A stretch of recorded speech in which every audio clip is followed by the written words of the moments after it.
Hey guys, this is Tim Mayza with the Toronto Blue Jays, and you're listening to the Walk Off Podcast with Scott Belford and Adam Mack.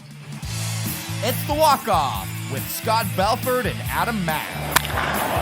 This ball is crushed. So excited for today's guest, pitcher for the Toronto Blue Jays, Tim Mayza. Welcome to the Walk Off, my man. Thanks so much for joining us. Hey, thanks for having me.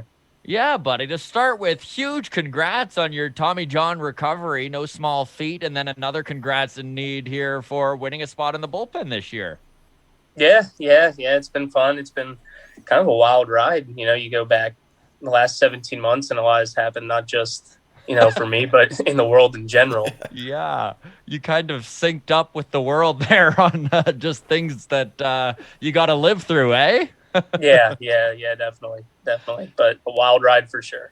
Man, before we even get into the questions here, watching yesterday's game at Globe Life Park with a full stadium, how cool was that to just be playing baseball in what felt like a fairly normal game?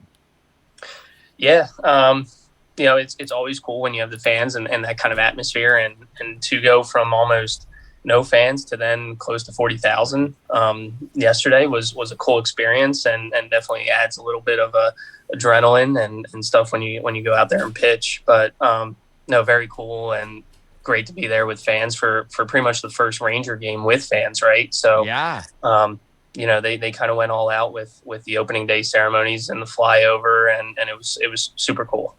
New ballpark too. How is it? Oh, it's great. I mean, it's massive, but it's beautiful. It's a great ballpark and a great place to watch a game. So obviously, my man, you had a great spring training, which is why you're on the roster. How did it feel just to be back on the field with the boys playing baseball after such a lengthy recovery and on top of it, a pandemic to live through? Yeah, it's great. It was great to be back. I was anxious to kind of get back out there, but I felt rejuvenated, felt like throughout the course of the rehab and the recovery, I was able to clean some things up baseball-wise with deliveries and mechanics and stuff like that.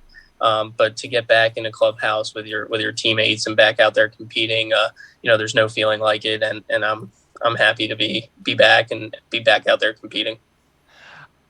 You mentioned the anxiousness a little bit there, and you made your first appearance of the 2021 season on Saturday. Were there nerves involved when you came out of the bullpen for the first time there since 2019?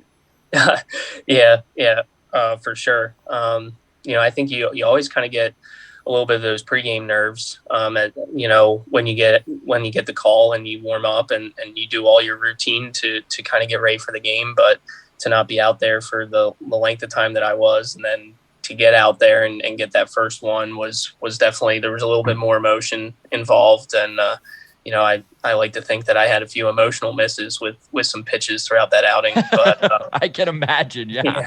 But, afterwards, just being able to take a step back and kind of reflect on the road to that point was something that I was proud of. As you should have been. Like, what a thing to overcome. Do you mind if we get into your injury and recovery a little here? Not at all. Okay, because I know from a fan standpoint, when it comes to Tommy John surgery, it is so prevalent in baseball these days that it almost becomes, in a sense, commonplace and just a thing that you kind of look at, like, from a fan standpoint, like, oh, no big deal, but it is a huge deal. So let's kind of go back over this. September 13th, 2019, you're pitching against the Yankees, extra innings. And I remember watching this game. I remember that pitch to Didi Gregorius where you stepped off the mound and you felt something. Was it that instant? Was it that pitch? Or were you kind of feeling some stuff up to that and that was the straw that broke the camel's back? Like, how did that whole thing play out? Yeah, it's interesting. I think it was that one pitch that kind of just tore everything open and kind of caused the injury. Was that one pitch? But I went on the IL earlier that year and didn't have any setbacks coming back from that. I went on the IL for 10 days with a little nerve problems in my elbow, but after the 10 days I was good to go. And it was intriguing. Like, I'd say a week before I was throwing, the hardest I'd thrown that year. Like, actually saw kind of a spike in velo entering that week. And then just that pitch, just felt it almost as soon as I released it. And the only way I can kind of explain it is like a burning sensation, like up my arm, like almost like my arm was on fire. And you'd never felt anything like that, I'm guessing, eh? No, never. But just kind of staying optimistic throughout that process, because if it's something you hadn't felt before, you don't know how serious it is or anything like that. I just knew that it was probably something pretty serious, but not, until you get imaging and stuff like that, you don't know what exactly happened to your arm at that moment. But then a few hours later after the MRI, just clarified that I was going to need Tommy John surgery. And then, the day after that, it wasn't just, hey, you tore your UCL, but also the flexor tore as well. So a little bit more complicated of a surgery and of a recovery. That's why I think it was kind of longer than your standard Tommy John, that you would see a little bit longer recovery process, just due to the flexor tearing with the UCL. So from the time that they gave you your MRI and were like, okay, you need Tommy John, how long did you need to wait before you were under the knife? So the injury happened Friday night, and then I want to say it was Wednesday or Thursday. Oh wow! So it was a quick turnover, eh? Yeah, it was definitely less than a week. Wow. From the time that the injury was confirmed to the time that I was actually in the OR. Now, the term Tommy John, everyone hears it, and not everyone knows exactly what it is. And I'm no expert, but it's the ligament in one elbow goes, and then they take some ligament from your other elbow, right, and put it in there. So there's two areas that I think are pretty common where they take the ligament from. I think one is your leg. I want to say, right. Your hamstring area. I'm not the medical professional, but I know for my case, they took it from my left wrist. They took a ligament from my left wrist and then put it in my elbow. Do you have a sweet scar from that surgery? And that's part surgery? of the reason. Sorry, yeah. The wrist one is little, but I have a scar on my elbow. Yeah, I've seen a few people that get Tommy John get like baseball stitches on it. That's pretty cool. Oh yeah. How big is your scar? scar? I don't have any. How big is your scar? Can we have a look at it or? Yeah. Oh so yeah. there, okay. Yeah. But yeah, I don't have any. I won't be getting any tattoos on it. Do you have any tattoos? It's just not a tattoo guy. No. Haven't really gotten that urge to get one. Fair enough. My wife has a few, but I don't. So. I'm in the same boat. We're the rarities now. Tattoos used to be the rarity, and now if you don't have them, you're in the minority. Yeah. I'm curious, Tim, how long after surgery did it take for you to start working out again, start throwing? So throwing was 8 months.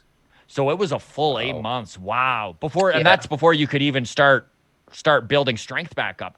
No. So I probably would say I was doing some mobility stuff. I actually, like the day after surgery, I was doing some light mobility stuff with my wrist, and kind of just moving my wrist around. But I was in a brace, for probably about, what was it? Probably at least a month, if not more. And then, I was immobile for maybe 3 weeks, and then you're slowly opening the brace up a little bit to be able to move your arm a little bit more at a time, but still restricting how far you can go in that brace. And then 2 months in the brace, and then the brace came off and I had full range of motion. And then from then it was just a matter of building that strength back up over the next, 4 months or so, 4 or 5 months into throwing at that 8 month mark.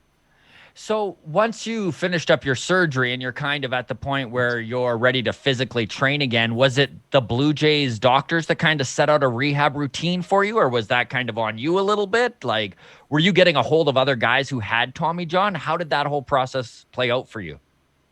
Yeah. So, for me, the most nervous I was to go under, was to get the surgery. I knew kind of coming out of the surgery that, I was going to continue to work hard. I was going to build up strength, and I was going to do everything in my power to come back, the same, if not better than I was pre-surgery.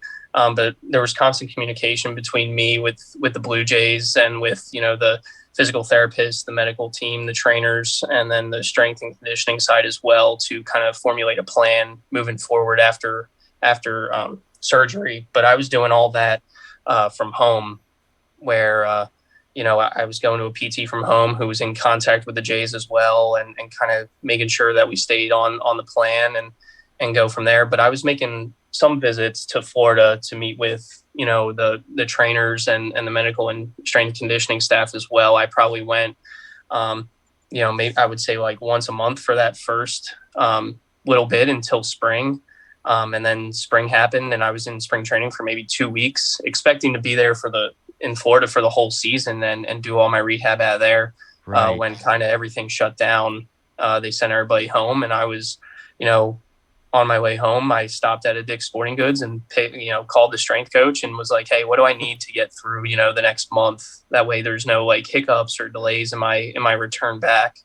So picked up some weights and some kettlebells and some bands and anything I needed, and didn't expect to be home as long as we were. That's the funny thing. Hey, what do I need to get through the next month? Remember when we all thought this was going to be over in a month? Yeah. And then, you look back and, I was home, I went to see the doctor in June or July. And then after that, I was back in Florida. I wasn't back in Florida until November. But yeah, I mean, crazy to think, I was on my way home like, hey, yeah, what do I need for the next month? Not knowing I'd be home for the next, 5-6 months. But I'd say I was probably one of the fortunate ones. I worked out from home for a month or two, just out of my basement and doing all my rehab stuff from there. And as we got closer to throwing, I was able to find, PTs. They were considered essential in Pennsylvania. So I was able to find a PT to work with. And then once, my throwing started, I was kind of fortunate where Pennsylvania was open a little bit more, where I was able to find, a high school field to start my throwing program on, and, progressed into a facility where I was able to do my throwing. So throughout the course of the pandemic, I would say I was one of the fortunate ones who had all these resources to continue to progress within the rehab. How difficult was watching that 2020 Jays season for you? Because I know we talked to Anthony Telford. He's a former Montreal Expo, and he's actually Nate Pearson's offseason pitching coach. And he talked about his shoulder recovery that he went through back in, I think it was 98. And he said one of the hardest things about a long-term injury is that you just feel so disconnected from the team. There isn't really that camaraderie that you'd kind of come to know and love, and that's been a part of team sports forever, right? Did you have a sort of like a go-between guy for you and the team, like a bud in the bullpen or something like that kind of kept you apprised as to what was going on? How did you deal with those feelings? Yeah, I would talk to various guys on the team, Ryan Barucki, Dan Jansen, Jordan Romano, and those kind of are guys who kind of kept me in touch with the game, or with the team at least. I would say there was a big disconnect not being in Florida from just the game in general.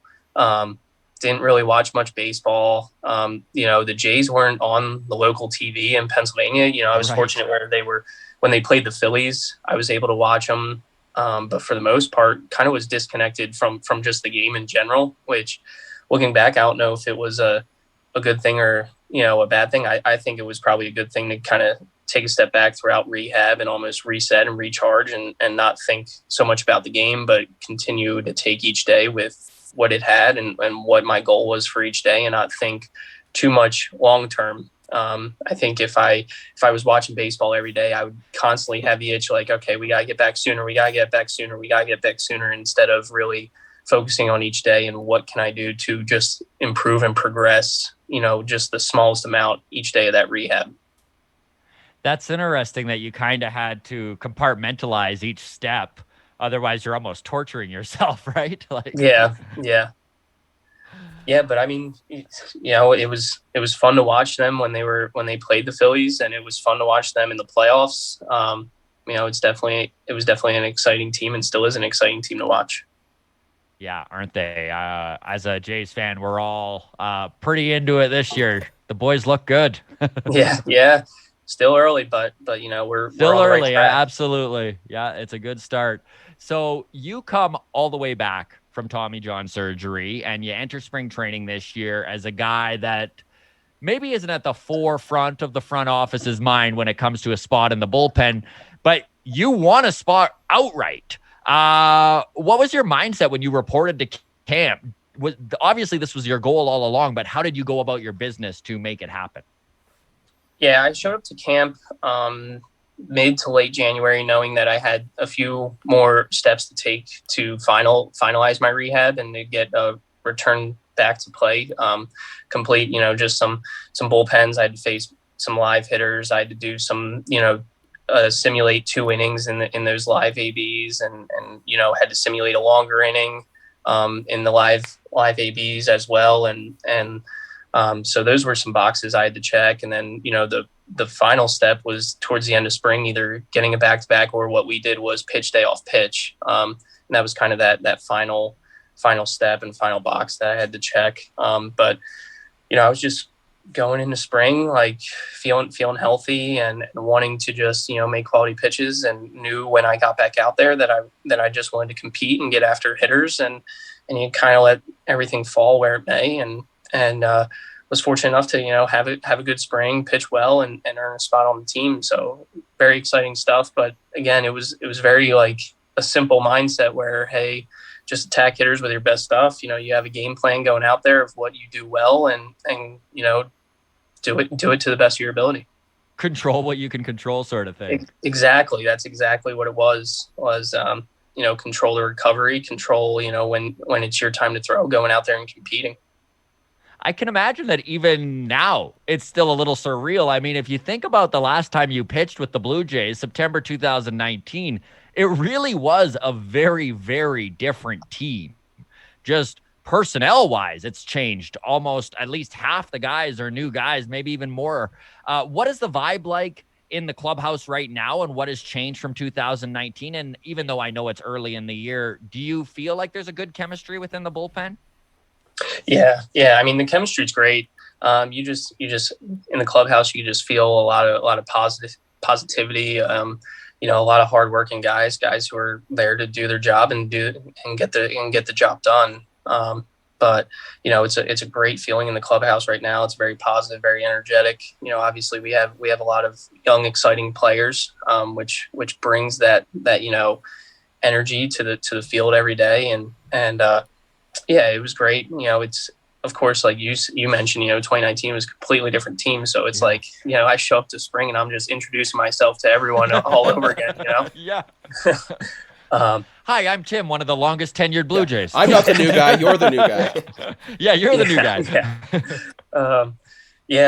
But there's a lot of great guys on the team, and a lot of great people just surrounding the team and personnel, and even the support staff. So it's a really good place to be right now.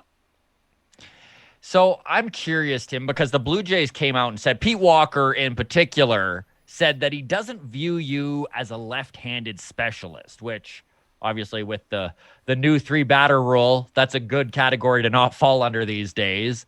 And you have good numbers with the splits. That said, throwing all that outside of the box, getting rid of all of that information, do you prefer pitching to lefties, or are you more of a data-driven guy, batter to batter, depending on, and means less about what side of the plate they're on? Yeah, I would say that is what it is. You go batter to batter and you figure out, okay, how am I going to attack this hitter? And of course, within lineups, there's certain pockets, right, where there's left, right, left, or right, left, right. Something in there where you can almost see a lineup and be like, okay, where can I envision myself falling in this game with 3-batter minimum and with everything? And okay, if there's a righty mixed in, how am I attacking him? You have scouting reports and stuff like that where you try to match up your game and your repertoire with what the hitter brings to the table. And I think, and having Baraki in the pen as well, and being able to talk to him through some game plans and what you see on, if he pitches game 1 and I don't pitch, what did he see when he was out there, and what did I see if I got out there before him, and stuff like that. Just being able to bounce ideas off of each other, with both of us being kind of that 2-seam slider type of pitcher, we could kind of, have those conversations and really, be able to dive into what is effective for that hitter and for that team in general. That's really interesting because bullpens have become so fluid that no pitcher really has a designated spot anymore. You kind of are situational as to when you're brought into the game. I liked how you brought up kind of the mental visualization. You're almost like mentally preparing for where you might come into the game. I'm guessing that's something that most guys are doing, like kind of trying to figure out sort of where they may enter the game and to try and be as prepared mentally for it as possible. Yeah, and the bullpen coach, Matt Bushman, he does a great job as well of kind of giving you that heads up, like, hey, just looking at the lineup right now and where we are, you may fall into here, so just be ready and don't be surprised if you have to face, or in my situation, have to face a righty or two with that 3 batter minimum. But no, as a bullpen coach, he does a great job of kind of giving you that heads up, like, hey, this pocket of hitters is coming up. Just make sure you're ready. But I can imagine that sort of communication becomes super important, just to make sure that all the guys are mentally ready. Yeah, and as the flow of the game goes on, and as the game progresses, and you see what the starter's doing and stuff like that, you can kind of generally get a good idea of where you might get that call, and it might be you. But at the same time, being a bullpen guy, there's never any surprises. You always kind of have to at least be somewhat ready to go out there and lock it in as quick as possible. If something were to happen and they call down and it is your name, you can't really be caught off guard. At what level did you go from starting to the bullpen? Was that AAA when you kind of started coming out of the pen more?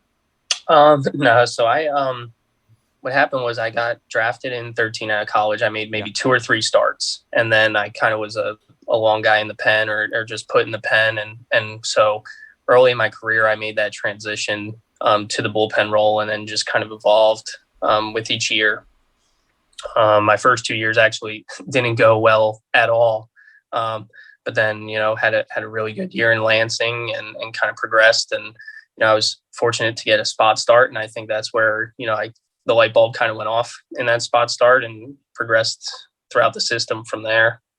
How different is the mentality going from starting to bullpen? I think it's just like you kind of know when you're going to pitch. There's some guys who I personally like the everyday, there's always a chance of you getting out in the game. I love that, it's that short-term memory, like, hey, all right, whether you did well or you didn't do well in the game, you got to be ready for the next day. Like, there's always that chance of you going back out in the game, which is awesome.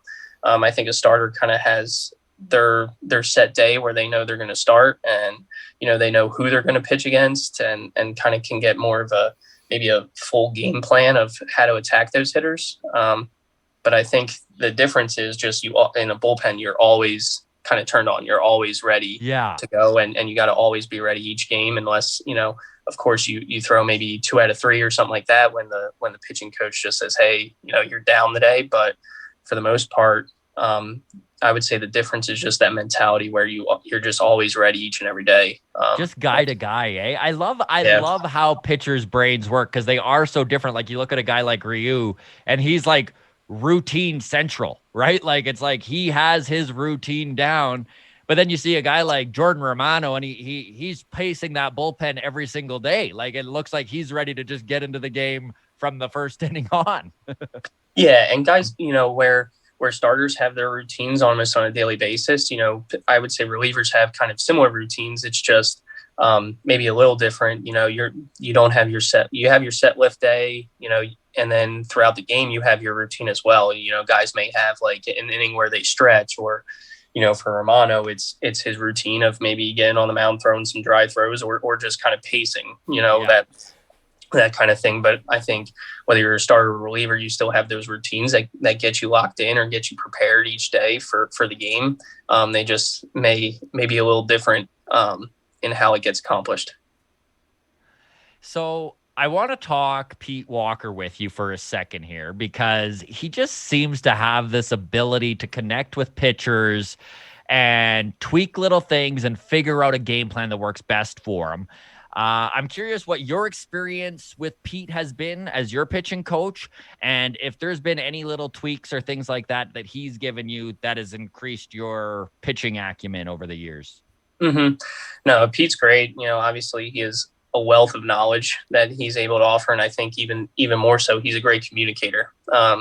He knows kind of how to connect with pitchers, how to communicate with pitchers. And it's definitely a gift because each pitcher kind of communicates a little differently or works a little differently. So for him to be able to kind of do that with each guy is definitely special. For me, he's been able to, kind of go over some repertoire stuff and some pitches that he feels are most effective, and just make little tweaks here and there, and maybe some delivery stuff that he's seeing, or sit down and break down some video, and here's why that pitch got hit in particular, or here's what I'm seeing, this is where you're most effective, and this is where your strengths are, and just stick with it. But no, he's been great in communicating, and been great in kind of matching what you do well, and how to take advantage of that. So with stuff like video sessions and analytics and stuff like that, have you had I guess an aha moment where they're showing you something or showing you the data on a pitch that you use that maybe you didn't even realize how effective it was, and then they're like, well, look at the numbers, and you're like, okay, well, I'm throwing that more? Yeah. Just kind of over the past couple of years, I would say that has happened. Coming up, I was always kind of a four-seam slider guy. Through all four-seam fastballs, didn't matter what side of the plate, and through sliders, and now it's kind of become more of a two-seam game with me, where that pitch has become kind of effective and pairs well with my slider, and that has progressed over the past 2 years, where I was seeing some positive results, and the data was kind of backing that up. So to continue to progress to where, I throw a lot more two seams now than I do four seams, where in the years past, I wouldn't even throw a two seam. I wouldn't even think about it. But it's just, okay, this pairs well with your off speed and your slider. So you continue to progress with it. And I've been seeing some positive results over the past few years with that two seam. It must be so weird to work so hard at something and then maybe something like you said, like the two-seamer that just was an afterthought. All of a sudden you're like, wait, this makes me so much better. And I wasn't even really working on it. Like, yeah. And it was something, I just wanted to dive into, like something like, hey, how can I create movement to the other side? I don't really have a change up. I don't have anything that kind of runs arm side, and everything I did, my four seam had maybe a little bit of cut at times, and my slider and everything moved that one direction. So I just wanted to take a chance on something that, how do I get movement the other way? And it turned out to have a positive impact and be a positive addition to my repertoire. Yeah, that's great. Just to get another pitch that'll dip down the other way. That's great. Yeah. Tell me about August 14th, 2017. That is the day that you were called up to the big leagues, and then you pitched in your first major league inning the next day. That must have been one hell of an experience. Tell me about that. Yeah. I mean, anybody's debut is going to be like, whoa, kind of like, oh man. No, I remember, vividly, kind of, we were on a bus back from Toledo to back to Buffalo. And, I was on a different bus from, Bob Stanley's steamer, our AAA pitching coach at the time. And, he calls me and says, hey, like, you're going to the big leagues. And I'm like, oh man. And, so get called to the front of the bus, and it's like, hey, who, I had to keep it quiet at the time, which is completely understandable. When there's a move like that, there has to be another move, unfortunately. Right. So that's kind of the thing. And, as much emotion as you may have and excitement, you have to like not show it at all. So, while inside you're just bursting out with excitement, on the outside, you're kind of just like, oh, just a phone call, Oh, that would be so hard, man. It would be like, today's Christmas, but only Yeah. And so, I was obviously able to tell my parents and told, the important people, my girlfriend at the time, who's now my wife, I was able to tell her, just so they can kind of prepare, flights and stuff like that, because those are the people you kind of want there. when you debut. Yeah, of course. But even it was, so the next day I got there and it was crazy because even at the, I'm good friends with Chris Rowley, and he was up there at the time. He made his debut maybe a week earlier, but I didn't even tell him. I was like, I can't tell you. And that, I walk in and he got all mad because I didn't tell him, but That's awesome. yeah.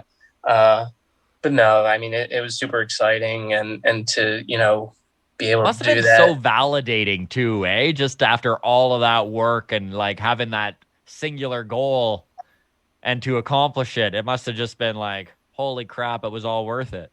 Yeah. Yeah. And, you think about other sports and it's, your first rounders are usually up right away, right? Like, Yeah. Your top picks in the NFL, your top picks in the NBA are kind of impact players from the start, or at least getting playing time at the highest level from the start, where baseball, you kind of have to climb the ranks a little bit and it takes a while. So I think it makes it all that much more validating that, hey, you worked this hard over this many years and you had to go through this many levels to get to this moment. And, it's always a goal, I think, of every player and every person is like, even in the backyard as a kid, you're kind of being like, oh yeah, 3-2 outs in the World Series. Like, you just are like doing that moment of being in the big league. So Yeah. to actually do that was very validating and special. I can't even imagine you being told and then needing to just keep your mouth shut until Yeah.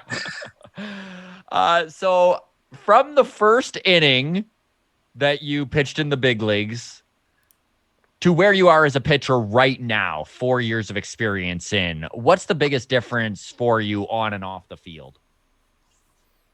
I think from an experience standpoint, you have a better knowledge of what major league hitters are able to do or what they're trying to do. And I think you go from AAA to the big leagues and it's kind of like, okay, there's a lot more fans, and from a mental standpoint, it can be a lot, and I think just being able to take a step back and be like, all right, the plate didn't get moved back, the pitching mound it's not further away, but to continue to have a mindset of, all right, it's still the same game that you've played this whole time, just more people and on a bigger stage.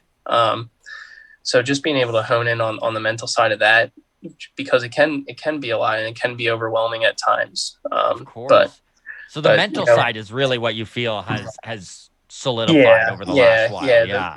The physical side, you're always striving to kind of accomplish consistency and consistency in location and movement of pitches and trying to figure out what pairs well. And there's always going to be, no matter at what level, that kind of drive to continue to get better.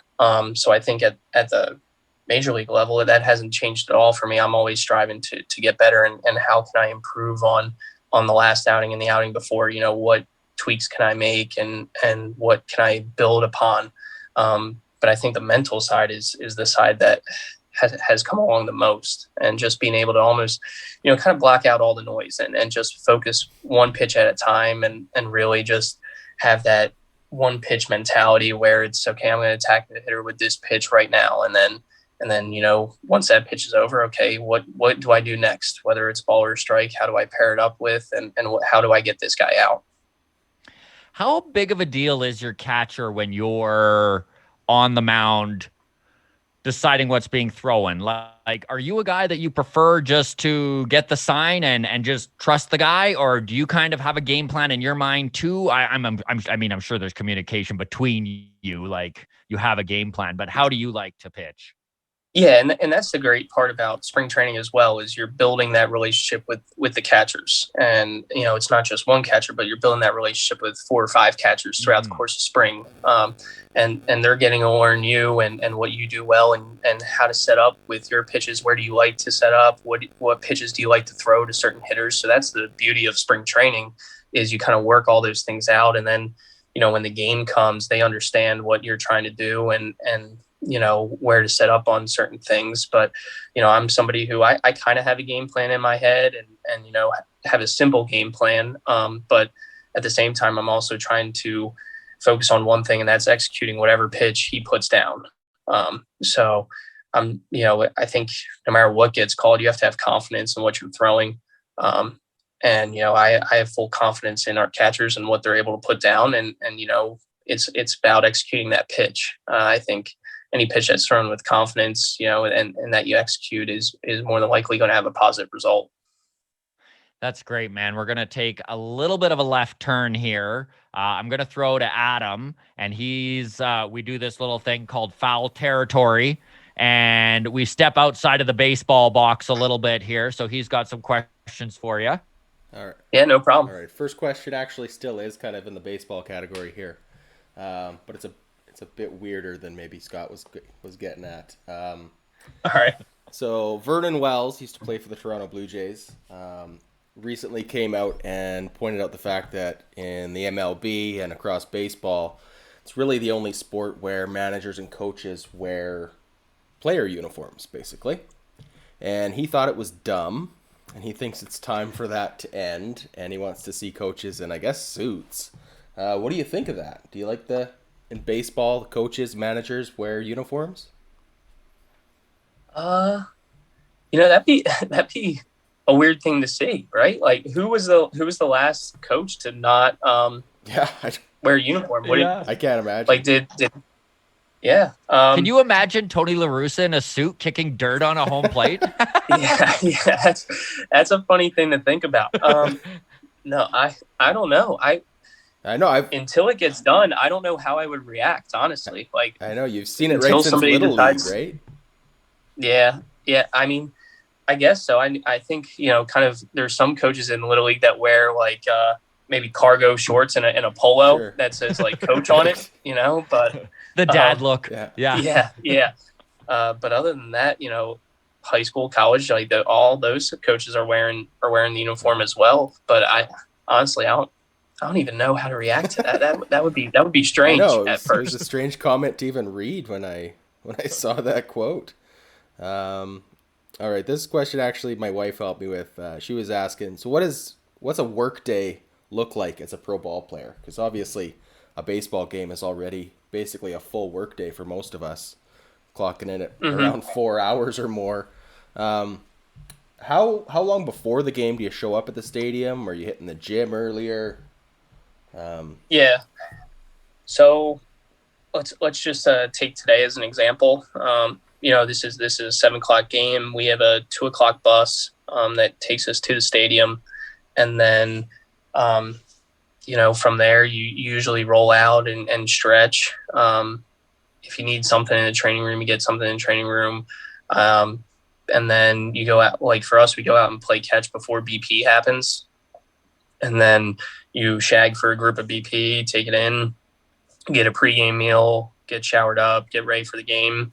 You have the game, and then if you have a lift that day, like I usually lift post game of the first game of every series. So game's over, go in, lift, shower, eat, and then back to the hotel or to your house, wherever, if we're home.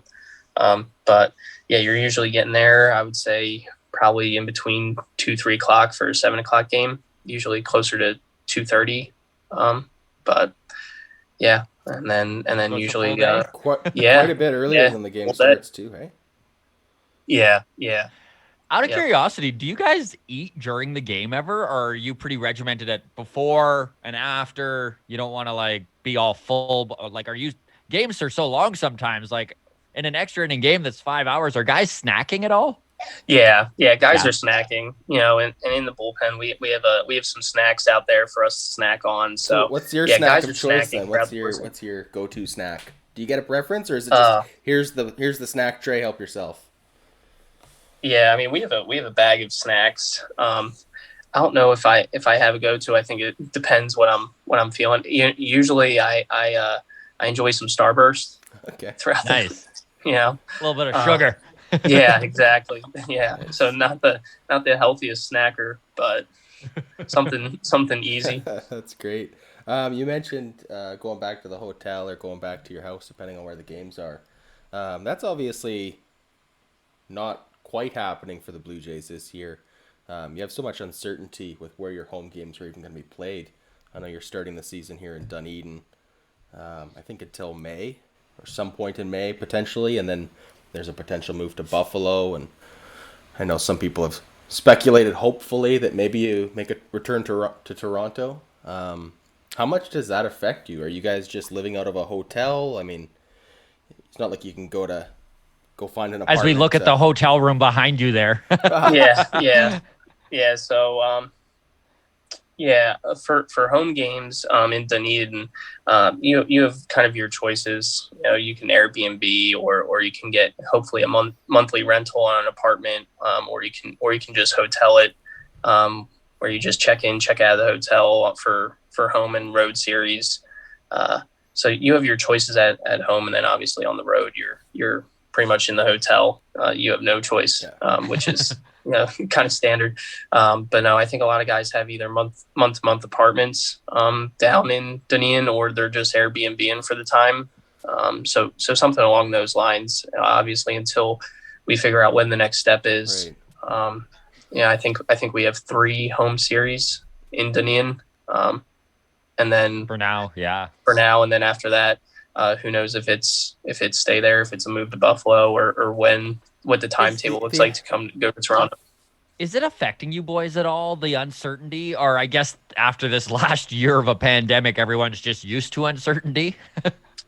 Yeah, and I think it's, once the season gets going, it's really like you're just basing off of series, right? Like you get so caught up in the day to day and the games and stuff like that I think for the most part we've done a great job of kind of leaving all the external noise out there and just focusing on the task at hand, which is winning ball games. From a fan's perspective, it just feels like you guys are on the road all season long without that uncertainty. During a normal season, would your wife be living with you, or would she kind of stay? You said Philly is where you kind of guys have your roots set down, right? Yeah, so we're in like Lancaster, Pennsylvania, which is about an hour northwest, I would say, of Philadelphia.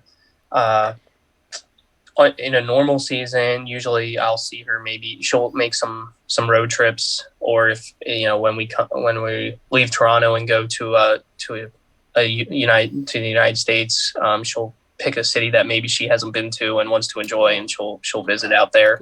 And then you'll see her at the All-Star break. But yeah, so right now, like, we were fortunate to welcome a son, in January. So congratulations. Thanks. That's awesome. Thanks. So I've been fortunate to have her and my son with me. They're in Dunedin, so throughout spring, and then, wherever it takes us, I think she's there until maybe May or something like that. And then she'll go home and we'll see what happens from there. Do you know if he's a lefty yet, or is he too young for that? Too young. That's great. Are you a sports fan in general, or do you like? And I know you mentioned NBA and NFL. You didn't mention hockey in there, so I'll assume you're not a hockey fan. But I follow hockey more than I follow the NBA. Okay. Okay. I think I'm a general sports fan. I like the Philly teams. The Eagles, the Flyers. Right on. Do you play fantasy sports or anything like that, or is that kind of not really in your wheelhouse? I'll do fantasy football. So I really enjoy that. I think it's a nice way to keep connected with guys. Yeah, I've got a fantasy football league with my brother and some boys from high school that we've going on 10 years now. It's a great way to stay in touch with some people and have some conversations throughout the year that otherwise probably wouldn't be having. So yeah, I think it's great for that. I also am a big NFL fan. I think it's entertaining, and obviously being from Philly, huge Eagles fan, and enjoy those games. How did you feel when they traded away Carson Wentz? Yeah, I don't know. I guess time will tell. I try to stay positive about it. How do you feel about that other young guy that you've got there now? I think Jalen Hurts. Is he the future, or are you looking for the Eagles to go pick somebody up in the draft this year? No, I think they're pretty set on him being the future. Let's give him a chance, eh? Yeah. I would like to see them surround him with some weapons, some talent to surround him for him to get the ball to and see what he can do. I just think you look around at the prototypical NFL quarterback. And I think he kind of fits that mold of somebody who's mobile and can escape and scramble a little bit. So I think you look around at the Kyler Murrays, the Deshaun Watsons and of the world, and you see that the more mobile quarterbacks are kind of in right now. Of course. Otherwise, do you have any hobbies outside of baseball? I mean, living out of a hotel room, you got to find something to do, right?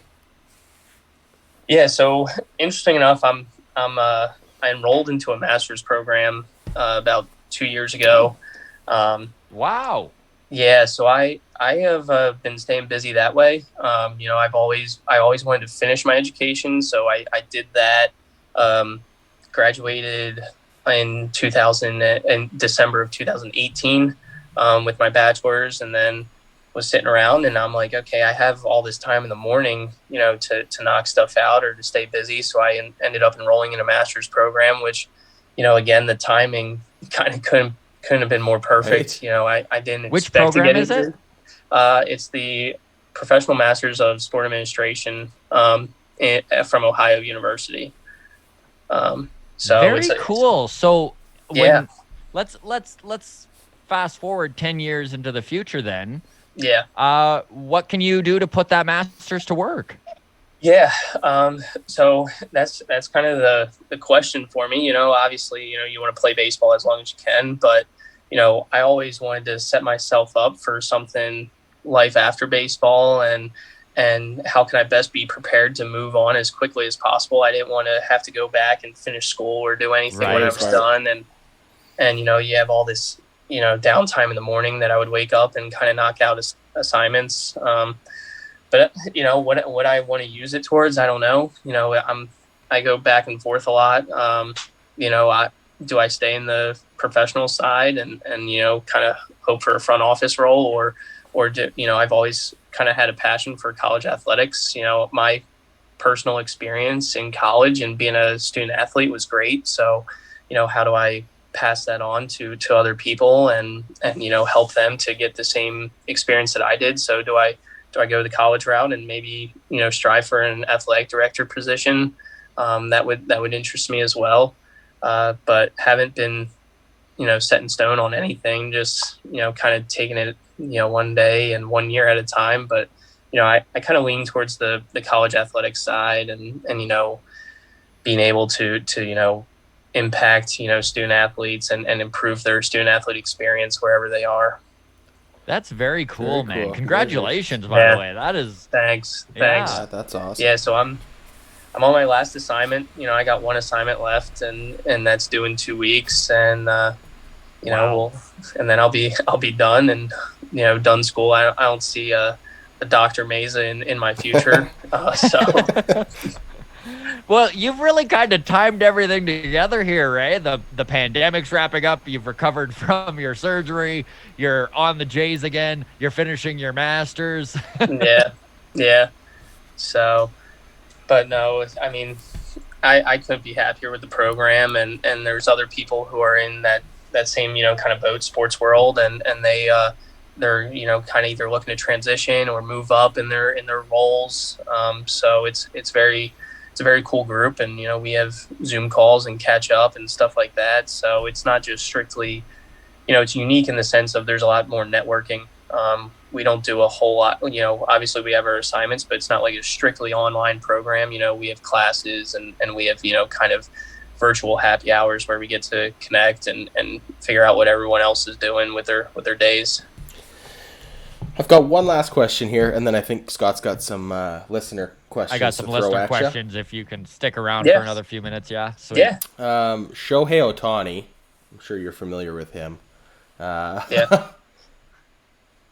Not too often we see pitchers that are also incredible hitters.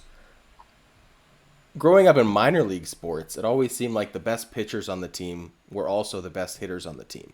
So I assume if we go far enough back into your career, at some point, 8, 9 years old, you were probably a pretty good hitter. Yeah. I actually I went to college as a two-way guy. Okay. So I played first base and then also pitched, but that lasted 1 year. Once I was able to hit 90 miles an hour on on the radar gun. They They're kind like, of get said, him off the field. yeah, yeah. So that's when it happens. Plus, Eh? you They just know, take a bat out of your hand at that point, and they say, "Focus on well, this." plus I don't. I just don't think I also kind of, I saw a future on the mound and wanted to really focus on pitching.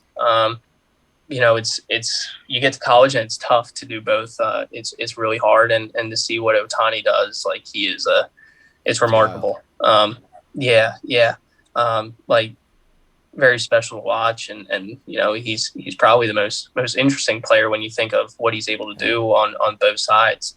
But no, I had a long talk with my coach at college, Coach Sheehan, and he just decided on my own that I felt like it was best moving forward if I just focus on pitching, and looking back, I'm kind of glad I did. Yeah. Yeah, it's It worked out worked out you. for you. Yeah. Yeah, yeah, yeah. But what Otani's able to do is something really special. So if Oh, well, that game on Saturday where he pitched and threw 200-mile-an-hour fastballs and then was at the plate at the bottom of the inning and hit that 120 exit velo 450-foot home run, like pretty wild. insanity. Yeah, yeah.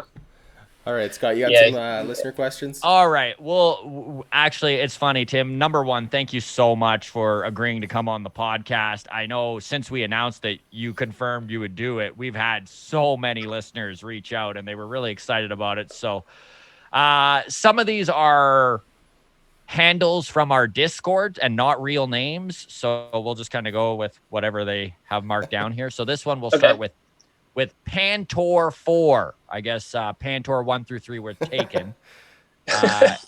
He says, "Hey Tim, excited you're on the show. Growing up, who were the pitchers, players you idolized and looked up to?" Yeah. Again, being a Philly guy, I grew up a Phillies fan, so Cole Hamels, Cliff Lee, being left-handed and watching those guys, those were kind of the guys who I looked up to and wanted to kind of mold my game around and want to be like. Great choices. Yeah. Yeah. Can't pick a better guy to model your game after than Cliff Lee. So Darren from Vancouver says, "Hey Tim, I heard you had COVID. Did that have any extra challenges to your rehab? And did you have any symptoms?" Yeah. Yeah. So I was supposed to go to Florida for a checkup, and part of I wanted to get tested before going down, just, because I wasn't feeling anything, but it was more so, just safety protocol, like make sure I was negative before I got on a flight and before I went to Florida. And yeah, tested positive, but I was asymptomatic, did not feel any symptoms, did the quarantine and everything like that. And, yeah, it was asymptomatic, but in terms of my rehab, I was kind of set for a deload period at the time. So maybe a couple weeks where I didn't do anything. So we just timing actually worked out. Yeah. So we actually kind of bumped the deload up a little bit just because they knew, the team and I knew I wasn't going to be able to do anything for 2 weeks while I was in quarantine. So Ahmed from Toronto asks, "Hey Tim, curious if you have anyone on the team or maybe a few guys that you're particularly close with, a best bud, if you will." Yeah. Baraki Romano and I and Jansen are close.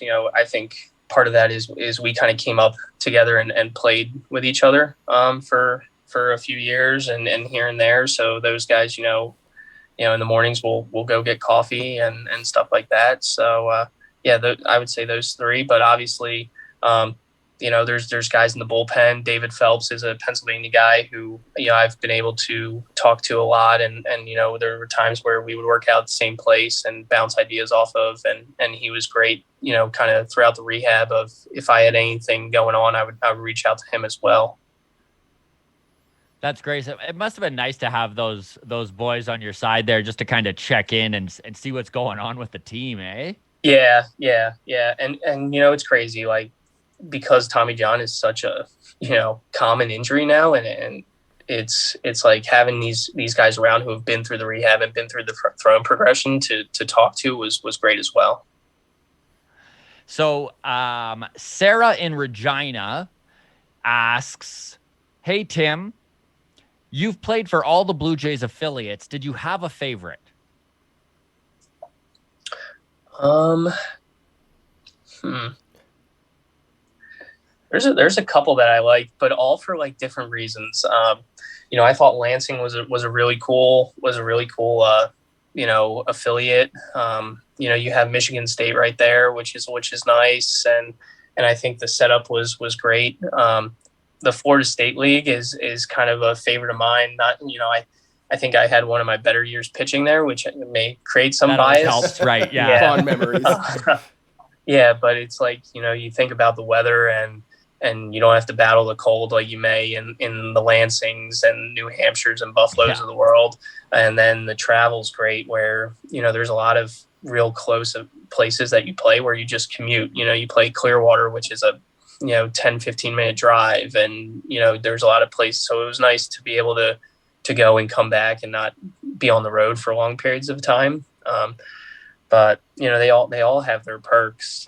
You think of Buffalo, and now you're getting into some bigger cities. And I was always somebody who loved to get up in the morning and go get breakfast and kind of walk around and experience some new places in these cities. So you get up to Buffalo, and you get to go to Charlotte, and you get to go to Columbus, and so you get to experience some new places that maybe you wouldn't if you weren't in baseball.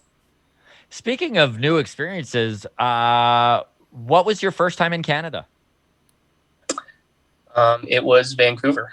It was Vancouver, Yeah, eh? yeah. So played in Vancouver in 2014 for a month or two, and yeah, that would have been my first experience. That So Nat Bailey Stadium, the fans I hear are pretty great there. yeah, it's an awesome affiliate.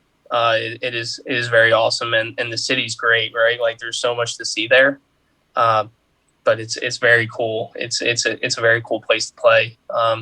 Again, it's unfortunate what's going on right now. Like Yeah. they're supposed to be our high A affiliate, I believe. Yeah, they are. And that now they have to make changes. So, I feel bad for guys who can't experience that city and that atmosphere. Like you can't beat it. Those fans are passionate and they really back the team, which is great. It's funny you bring that up because we have talked to half a dozen ex-Canadian players at this point, and literally every single one of them have said what you said, that it's just like, it's such a fun city and the fans are far more into it than they were expecting. And yeah, just a great affiliate. Yeah. As an organization, I think they do a great job of getting the players housing and hooking the players up and being able, and so they make life as a player easier to where, it's kind of like your sole focus is baseball and developing your skills and winning games. But yeah, it's so cool. It's so cool. That's amazing, man. Honestly, Tim, thank you so much for taking the time to join us here. It is so appreciated. All the best to you in 2021, and we'll be rooting for you. Thanks. I really appreciate it. Thanks for having me.